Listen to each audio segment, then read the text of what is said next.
마태복음 이제 정말 끝에 후반전으로 가고 있습니다. 예수님께서 십자가에 달리시기를 앞두시고 정말 하나님의 나라 또 십자가의 또 구원에 대한 진수에 대해서 계속해서 말씀을 나눠주고 계십니다.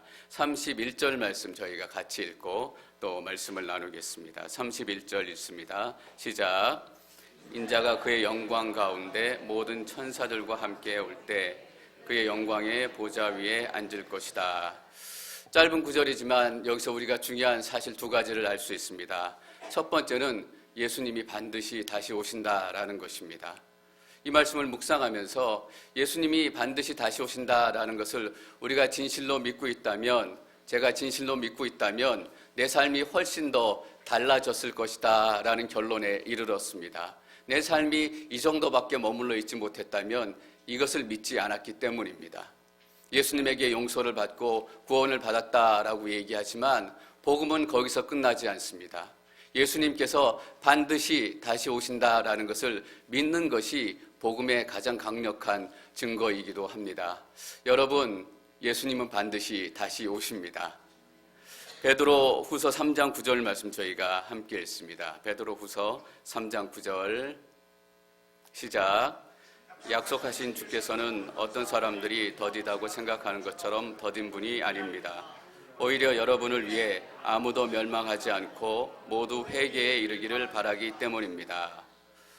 예수님이 더디 오신다, 안 오실 것 같다라고 우리가 생각하고 있다면 더디 오시는 것, 늦게 오시는 이유는 단 한 가지입니다. 아무도 멸망하지 않고 모두가 회개에 이르시기를 바라기 때문입니다. 그 전에 학교에서 이렇게 시험은 보면 선생님들이 돌아가면서 시험 감독 들어오시잖아요. 근데 담임 선생님이 들어오실 때가 제일 좋았어요.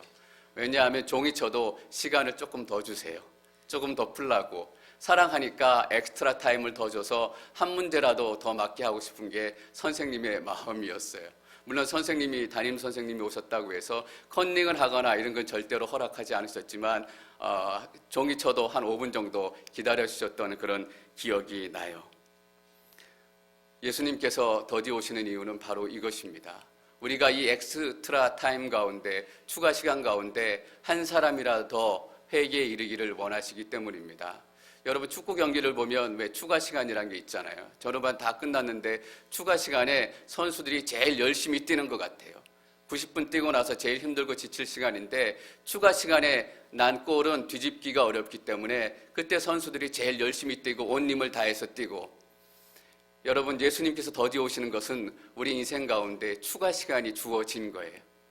추가 시간에 축구 선수들이 하는 건 생각은 하나밖에 없어요. 골을 넣어야 되겠다. 여러분, 혹시 요즘에 여러분들의 삶이 복잡하고 심플하고 풀리지 않는다라고 생각하시는 분이 계세요? 추가 시간에 우리가 너무나 많은 생각을 하고 있고 너무나 많은 일들을 하려고 하기 때문이에요. 하나님께서 더디 오시고 예수님께서 더디 오시는 것, 이 추가 시간에 우리가 할 일은 한 가지밖에 없어요. 우리가 회개에 이르고 다른 사람들을 회개에 이르도록 돕는 거예요. 오늘의 교회에 계신 목사님 한 분이 그 전에 이런 얘기 하셨잖아요. 예수님이 33살에 돌아가셨는데 내가 33살 넘어서 나머지 인생은 덤으로 얻은 인생이다 라고 고백하시면서 33살 이후에는 정말 내가 하나님만을 위해서, 예수님만을 위해서 살아야 되겠다라고 결단하셨다라는 거예요. 여러분, 덤은 무조건 좋은 거예요. 덤은 무조건 감사한 거예요. 덤 가지고 좋다 나쁘다 따지는 사람은 정말 배은망덕한 사람이에요. 우리의 인생 자체가 덤으로 얻어진 인생이 아닌가라는 도전을 여러분들에게 드리고 싶은 거예요. 그래서 덤으로 얻은 인생, 여기 계신 분들 전부 다 33살은 다 넘으셨잖아요. 덤으로 얻은 인생, 잘났다 못났다, 잘 살았다 못 살았다 이렇게 얘기할 필요가 없는 거예요. 덤으로 얻었기 때문에 무조건 좋고 무조건 감사한 거예요. 이 추가 시간에 우리가 해야 될 건 뭐예요? 회개에 이르는 거예요. 다른 사람들을 돕는 거예요. 그 구원의 역사 외에는 우리가 이 추가 시간에 할 일이 없어요. 여러분, 그렇게 정리하면 우리의 인생이 너무너무 심플해지잖아요. 속상해할 필요도 없고 걱정할 필요도 없고, 복음은 우리의 삶을 심플하게 만들어줍니다. 우리의 삶이 복잡해졌다면 복음의 능력이 우리 삶 가운데 옅어지고 있기 때문일 것입니다. 두 번째 31절 말씀을 통해서 알 수 있는 것은 예수님이 다시 오실 때는 영광 가운데 모든 천사들과 함께 오셔서 영광의 자리에 앉게 될 것이다 라는 거예요. 예수님께서 2000년 전에 베들레헴에서 태어나셨을 때는 마구간에서 태어나셨어요. 가장 낮은 곳, 가장 연약한 곳, 그곳에서 태어나셨고 가장 낮은 모습, 십자가에 죽으시기까지 자신의 모습을 가장 낮추셨어요. 예수님께서 그렇게 사시고 십자가에 죽으셨다라고 해서 예수님이 다시 그런 연약한 모습으로 오실 거라고 생각하면 큰 오산이에요. 사람들은 예수님을 너무 만만하게 보고 하나님을 만만하게 봐요. 왜냐하면 예수님이 그런 모습을 보여주고 살다가 가셨기 때문에, 십자가에 힘없이 죽어가셨기 때문에 그것이 예수님의 전부다라고 생각을 해요.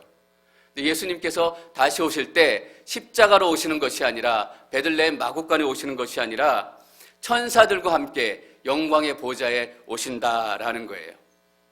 2000년 전에 유대인들은 예수님께서 영광의 자리로 천사들과 함께 오실 거라고 먼저 속단했어요.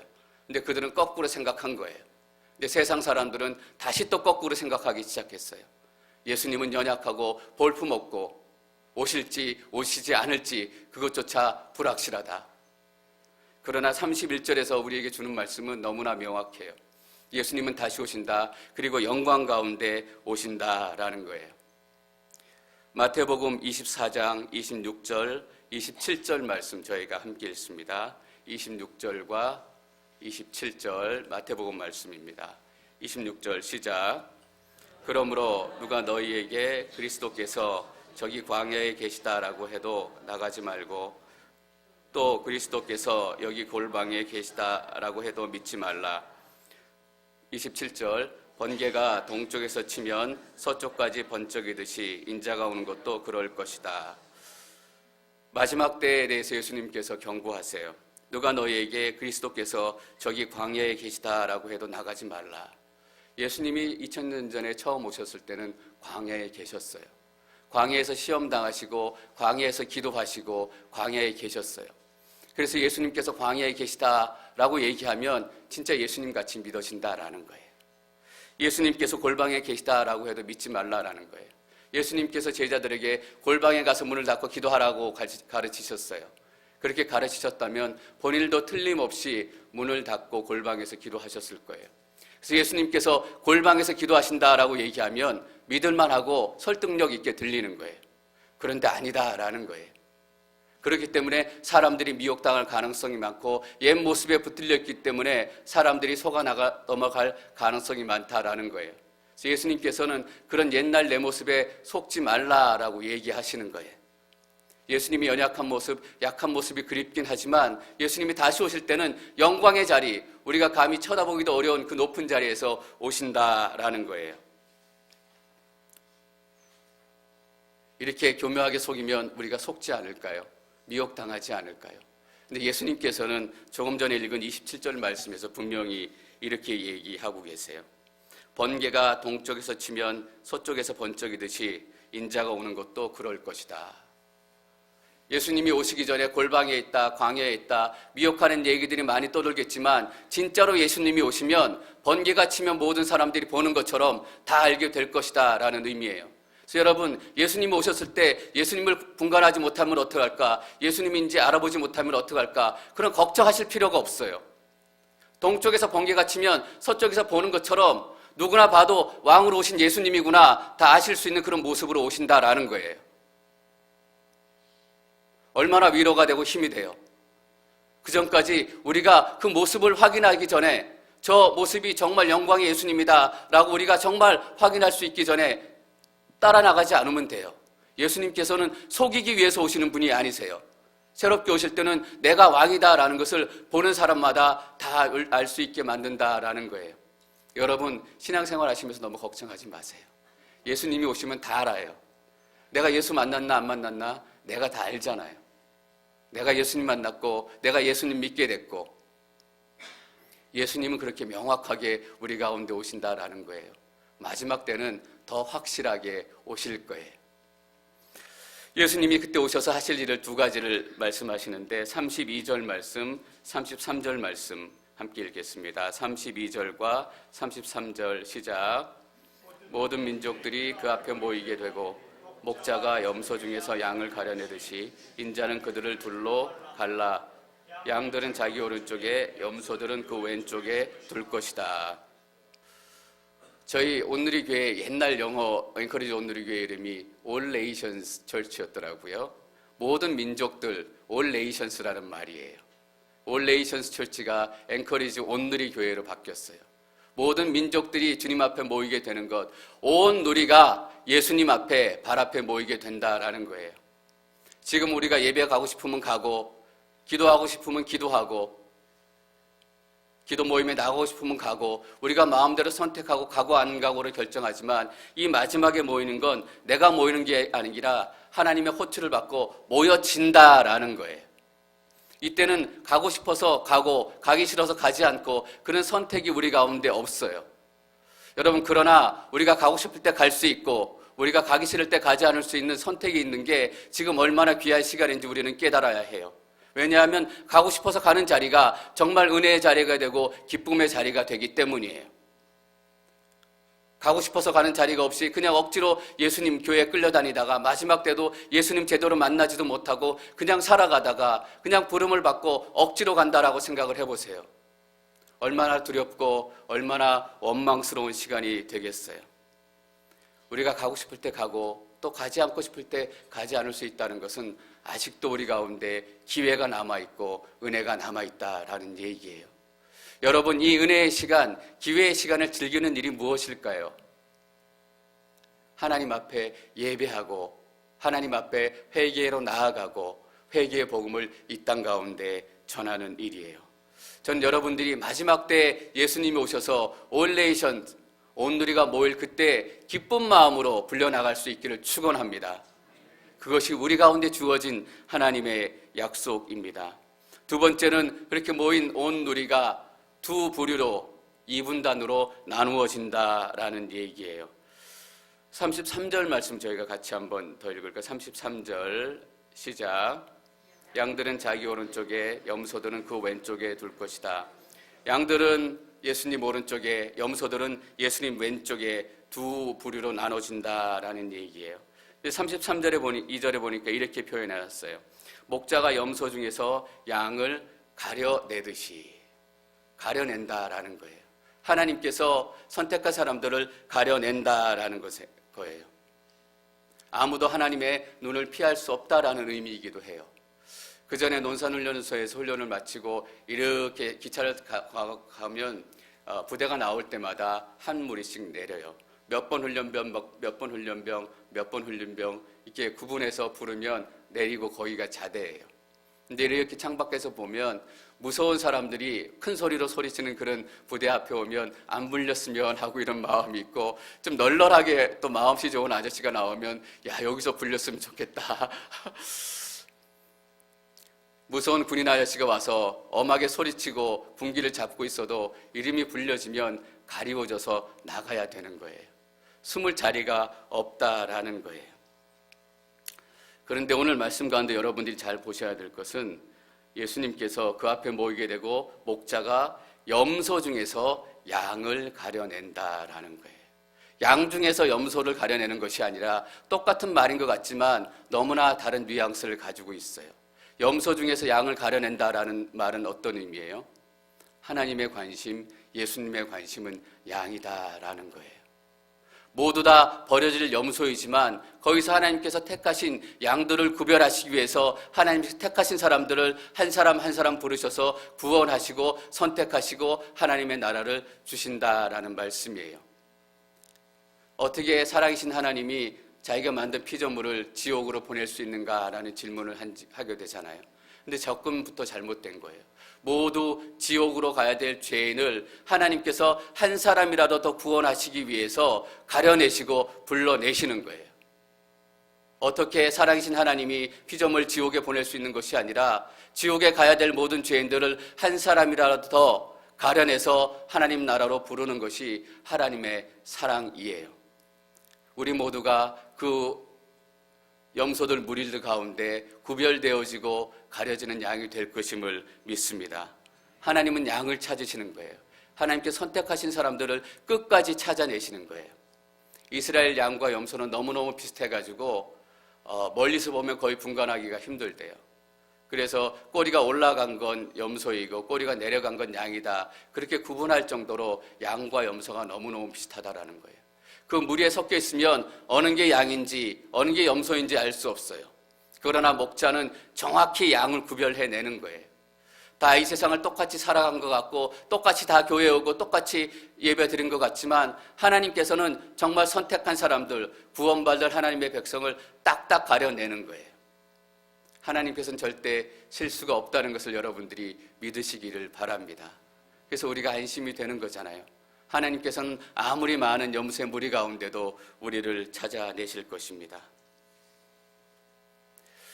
34절 말씀 저희가 계속 읽습니다. 34절 시작.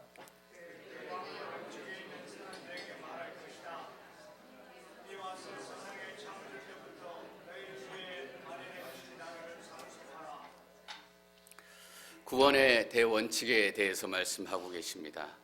창조 때부터 너희를 위해 마련한, 지금 이 순간에 갑자기 생겨난 하나님의 나라가 아니라 창조 때부터 마련되었다라는 것은 하나님의 플랜이 있었다라는 거예요. 여러분, 플랜이 있다는 말이 얼마나 안심이 되는 말이에요. 너 계획 있어? 아니야, 아무런 계획도 없어. 덜컥 겁이 나잖아요. 근데 창조 때부터 하나님의 플랜이 있으셨다라는 거예요. 그 전에 회사에서 산행을 하다가 앞에 있는 동료를 따라갔어요. 길을 아는 줄 알고 또 플랜이 있는 줄 알고 따라갔는데 길도 모르고 아무런 플랜도 없었어요. 그래가지고 길을 잃었잖아요. 그래서 온 회사 직원들 몇백 명이 저희 두 사람 찾느라고 난리 났었어요. 계획이 없다라는 것은 그런 의미예요. 플랜이 있다라는 것은 이런 의미예요. 여러분, 집을 하나 짓는데도 설계사가 몇 개월 설계하고 사람들이 몇 개월 땅을 고르고 인테리어를 몇 개월 하고 이렇게 치밀하게 계산해서 집을 지어요. 그런데 창조 때부터 하나님께서 하나님의 나라를 위해서 플랜하셨다는 건 얼마나 치밀하고 얼마나 철저하게 계획하셨는지 우리가 알 수 있어요. 그것도 건축가가 건축한 것이 아니라 하나님께서 직접 계획하시고 설계하셨다라는 거예요. 여러분, 하나님의 나라는 하나님께서 설계하시고 하나님의 플랜입니다. 그래서 여러분들 안심하십시오. 그 하나님의 나라에 우리가 안심하고 들어가도 좋을 것입니다. 하나님께서 여러분들을 선택하시고 부르셨기 때문에 지금 여러분들이 어떤 삶의 과정을 겪느냐에 상관없이 하나님께서는 여러분들을 하나님 나라로 초청하실 줄 믿습니다. 요즘에 좀 어려우세요? 요즘에 좀 힘드세요? 몸도 많이 아프시죠? 그러나 하나님의 계획이 여러분 가운데 있다는 것을 믿으시기를 축원합니다. 크리스찬은 재수 있다, 재수 없다 이런 말을 쓰면 안 돼요. 하나님의 계획 아래 있느냐, 하나님의 계획 아래 있지 않느냐, 이것만이 큰 차이가 있을 뿐이에요. 하나님의 계획 아래 있다면 우리의 몸이 너무 아프고 상황이 힘들지라도 우리는 안심할 수 있는 거예요. 여러분이 하나님의 위로의 말씀을 들으시기를 축원합니다. 요즘에 저희 공동체에 편찮으신 분들도 많고 어려우신 분들도 많고 또 고민들도 제가 많이 들어요. 어떻게 할까 고민하고 기도하다가 하나님께서 하나님 자녀니까 알아서 하시겠지 그렇게 혼자 얘기를 하기도 해요. 근데 혼자 얘기하고 보니까 그게 정답인 거예요. 제가 어떻게 하는 것이 아니라 하나님의 플랜이 있기 때문에 하나님께서 알아서 하실 거예요. 그러니까 너무 염려하고 너무 걱정하지 마세요. 하나님의 나라는 창조 때부터 너희를 위해 마련해 두신 나라이고, 두 번째 구원의 대원칙에 대해서 말씀하시는데 두신 나라를 상속하라라고 말씀하세요. 하나님의 나라는 어떻게 되는 거예요? 상속받는 거예요. 얼마 전에 여러분들도 재밌는 기사를 한번 보셨을 거예요. 한국의 억만장자, 말하자면 재벌 큰 부자라고 얘기하는 사람들 중에서 자수성가한 사람들이 26%밖에 안 되고 부모님한테 부모 잘 만나서 상속받아서 거부가 된 사람이 74%다라는 거잖아요. 사람들이 그 기사를 읽고 허탈해하기도 하고 분해하기도 하고 억울해하기도 했어요. 왜냐하면 나는 열심히 사는데 저 사람들은 아무 한 것도 없이 공짜로 그 거대한 재산을 얻은 거잖아요. 그게 억울하고 분한 거예요. 여러분, 그게 상속이잖아요. 나는 하나도 하지 않고 나는 하나도 노력하지 않고 잘 태어나가지고 삼성을 물려받고 현대를 물려받고 LG를 물려받은 거예요. 그렇게 물려받은 사람이 74%예요. 하나님의 나라는 뭐예요? 상속받는 거래요. 아무 노력도 하지 않고 상속받는 비율이 74%를 넘어서서 몇 프로예요? 100%예요, 100%. 그래서 사람들이 우리 크리스찬 보면 기분 나빠해요. 거저로 상속받았으니까. 사람들이 여러분 보고 좀 기분 나쁘고 언짢아 하시더라도 여러분들 이해하시기 바라요. 우리는 공짜로 아무 노력도 하지 않고 하나님의 나라를 상속받았기 때문이에요. 여러분, 이게 구원의 대원칙이에요. 우리가 아무것도 하지 않았는데, 아무 노력도 하지 않았는데 은혜로 주어지고 은혜로 하나님의 나라를 상속받는 것, 하나님께서 주시기로 약속하셨기 때문에 그냥 우리가 거저받는 거예요. 그래서 우리가 다른 사람 앞에서 잘난 척할 수가 없어요.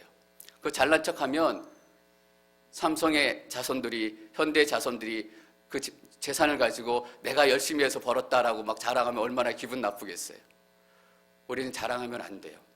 노력한 거 없이 그냥 상속을 받았기 때문에 거저예요. 여러분, 이것이 우리를 하나님 앞에, 또 세상 앞에, 사람들 앞에 더 겸손히 만드는 이유가 돼요. 빌 게이츠, 워렌 버핏, 이런 사람들이 세계 최대 거부가 됐잖아요. 그런데 이렇게 너무나 많은 돈을 버는 게 감사해서 재산의 많은 부분들을 환원하고 다른 사람들을 섬겨요. 근데 거저 하나님의 나라를 상속받은 우리는 어떻게 하나님의 나라를 섬겨야 할까? 어떻게 세상을 섬겨야 할까? 어떻게 사람들 앞에 서야 할까라는 질문을 하게 돼요. 여러분, 34절에 상속받는다라는 의미, 우리가 거저받았다라는 의미를 잘 알지 못하면 36절, 35절, 36절 말씀에서 우리가 구원에 대해서 크게 오해하게 되는 결과를 낳게 되는 거예요. 35절과 36절 말씀 저희가 함께 읽습니다.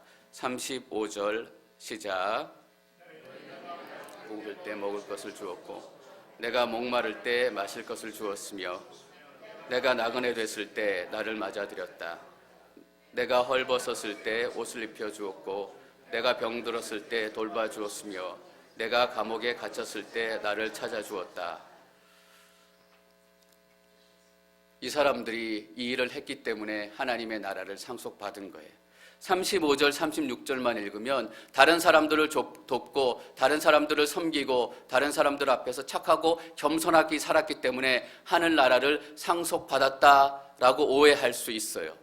그런데 34절에서 뭐라고 그랬어요? 상속되었다라는 거예요. 우리의 노력으로 상속되어진 것이 아니라 우리가 하나님의 나라를 상속받았기 때문에 그 은혜의 결과로 우리 삶 가운데 이런 열매가 맺히는 거예요. 그 은혜의 결과로 우리 삶에 이런 열매가 맺히지 않으면 반대로 얘기하면 우리는 하나님의 나라를 상속받지 않았다라는 얘기와도 무방해요. 쉽게 얘기할 수 있어요. 빌 게이츠, 또 워렌 버핏, 많은 사람들이 이 세상을 너무너무 섬겨요. 약한 사람들을 도와요. 근데 그 사람들은 하나님의 나라를 상속받은 사람들이 아니에요. 다 자기가 힘들고 땀 흘리고 고민해서 버린 사람들이에요. 그런데도 그 사람들은 약한 사람들을 돕는다라는 거예요. 근데 하나님의 나라를 상속받은 우리, 거저로 살아가는 우리, 은혜로 살아가는 우리가 그들보다 이 땅을, 또 이 세상 사람들을 더 간절하게 섬기지 못한다면 우리는 정말 예수님 앞에 고개를 들 수가 없을 거예요. 이게 복음으로 살아가는 삶이다라는 거예요. 저희가 40절 같이 읽겠습니다. 40절 시작.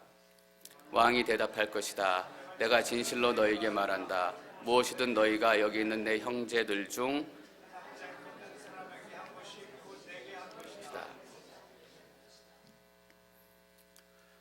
너희가 내가 배고플 때 먹을 것을 주고 목마를 때 마실 것을 주고 갇혔을 때 나를 찾아와 주었다라고 얘기했을 때 이 의로운 사람들은 저희가 언제 주께 찾아갔습니까? 주께 먹을 것을 주었습니까?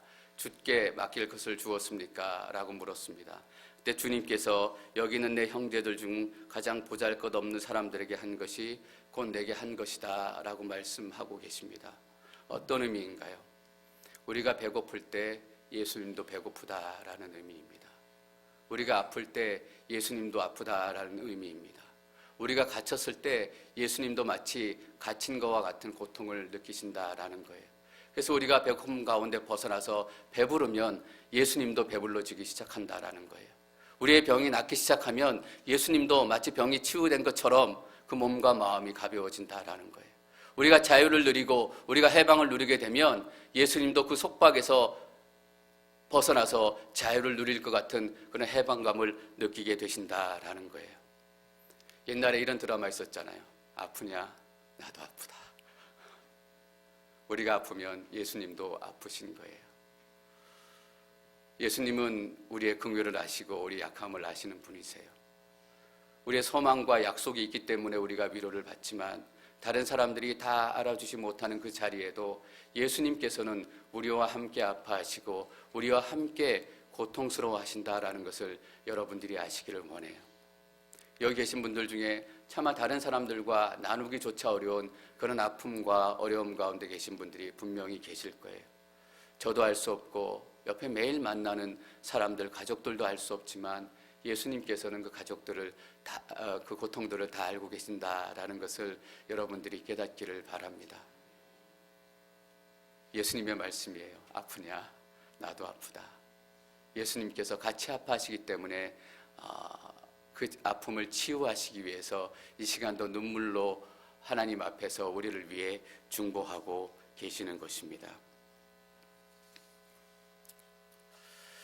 그리고 예수님께서는 내 형제들 중 가장 보잘것없는 사람이라고 말씀하시지 않고 그 앞에 여기에 있는 내 형제들이라 라고 얘기하세요. 우리가 멀리 있는 사람, 또 우리 수련회 가서 북한 땅에 대해서 듣고 북한 땅에 있는 형제들을 위해서 기도하게 될 것입니다.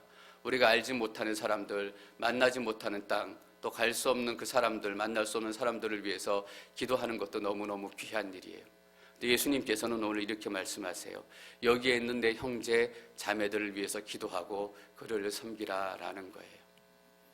여러분, 멀리 있는 사람들을 위해서 기도하는 거 쉽지 않아요. 그러나 그 사람들을 위해서 기도할 수 있어요.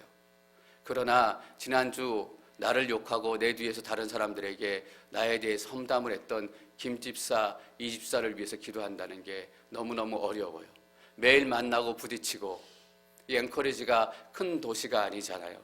그래서 여기서 30년, 40년 사신 분들은 대부분 그동안 같이 신앙생활 하셨고 대부분 가족에서 어떤 일이 있는지, 더 좀 심하게 말하자면 밥숟가락 또 젓가락이 몇 개 있는지까지 다 아시는 그런 사이잖아요.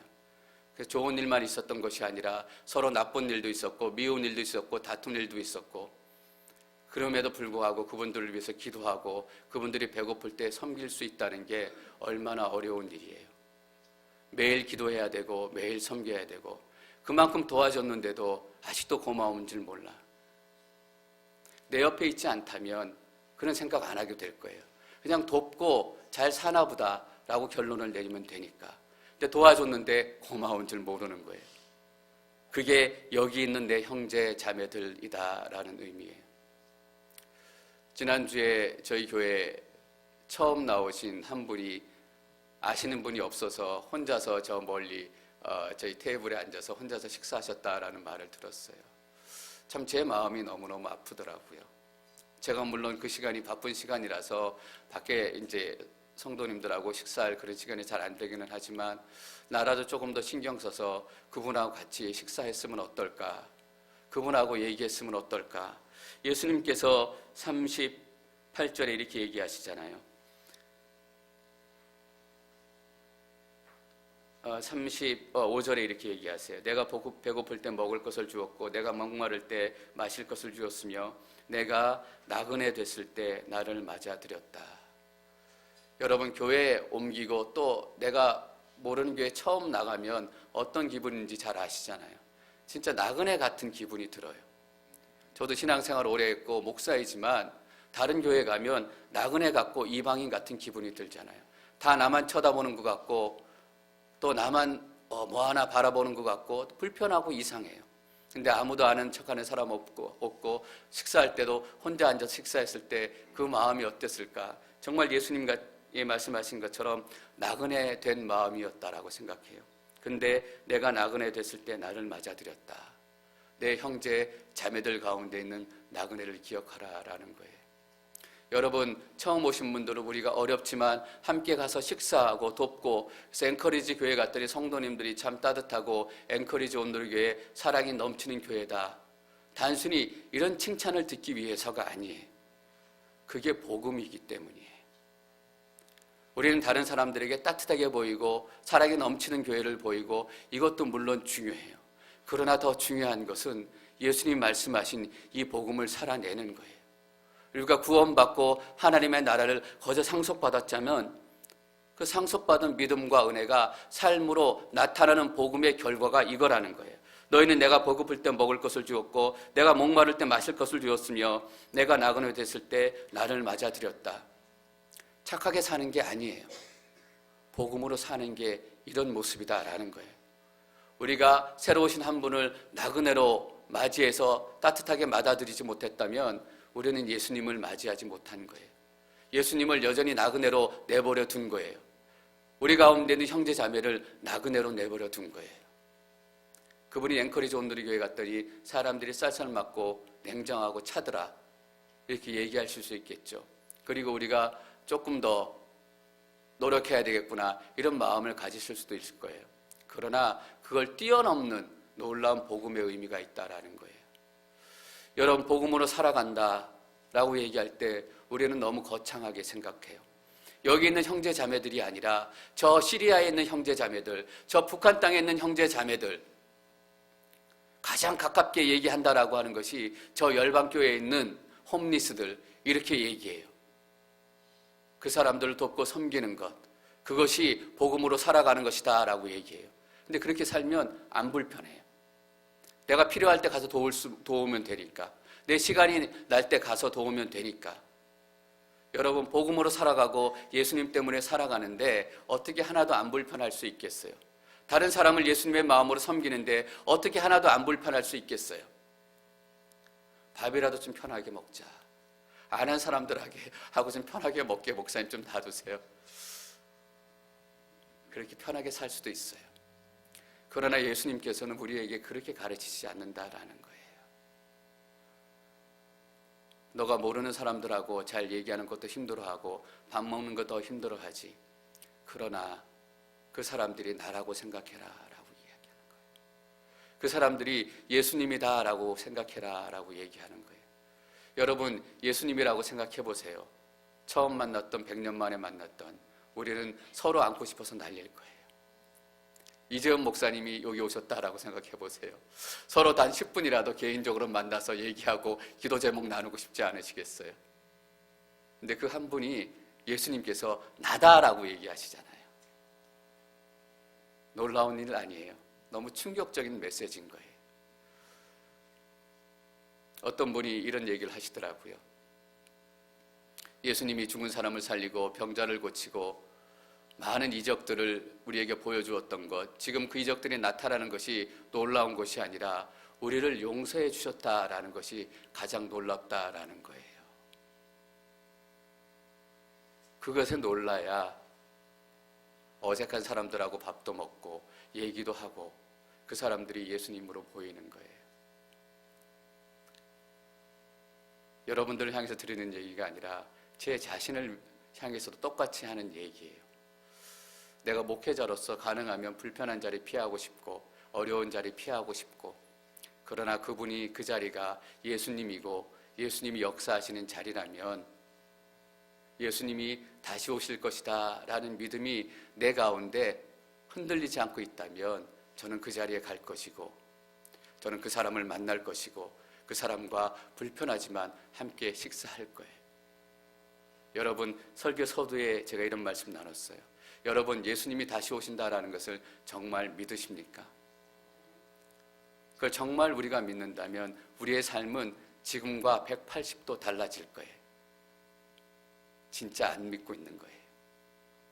예수님은 다시 오세요. 46절 말씀 저희가 마지막으로 읽습니다. 46절, 그러므로 그들은 영원한 벌에 의인들은 영원한 생명에 들어갈 것이다. 여러분, 우리가 이 영원이라는 의미는 사실 다 몰라요. 끝이 없다라는 정도로 알고 있어요. 다 모를 수밖에 없는 게 우리는 영원을 경험해 보지 않았기 때문이에요. 근데 잠언서에 보면 어떤 말씀이 있냐 하면 하나님께서 우리 마음속에, 심령 가운데 영원을 사모하는 마음을 심어주셨대요. 영원이 어떤 것인지 다 이해할 수 없지만 우리는 영원을 사모하게 돼 있어요. 이게 하나님께서 우리를 지으신 모습이에요. 어떤 분은 더 많이 이해하고 어떤 분은 덜 이해하지만 우리가 동일하게 가지고 있는 마음은 영혼을 사모하는 거예요. 그래서 영혼이 있다는 것을 우리가 믿어야 한다는 거예요. 그래서 믿는과 동시에 이 영혼이란 말, 영원한 벌을 받고 영원한 생명에 들어갈 것이다 라는 첫 번째 의미를 우리가 깨달아야 돼요. 영혼에 들어가면 계속되기 때문에 거기서는 바뀌지 않는다라는 거예요. 천국에 들어가면 영원히 천국이기 때문에 거기서는 반전이 없다라는 거예요. 지옥에 들어가면 영원히 지옥이기 때문에 거기서는 또한 반전이 없다라는 거예요. 우리가 오고 싶을 때 올 수 있고 가고 싶을 때 갈 수 있는 이때가 여러분 은혜의 때예요. 지금 우리가 예수님이 다시 오신다는 것을 확실히 믿고 지금 어떻게 삶을 살기 시작하느냐가 이 영혼을 결정한다라는 것이에요. 지금이 중요해요. 계시록에서 마지막 때에 대해서 얘기하시고 마지막 때에서 너무너무 많이 얘기하시지만 가장 중요한 건 지금이에요. 영혼을 결정하는 것. 여러분 영혼에 들어가면 반전이 없습니다. 반전이 일어날 수 있는 건 추가 시간이 주어진 바로 이 순간뿐이에요.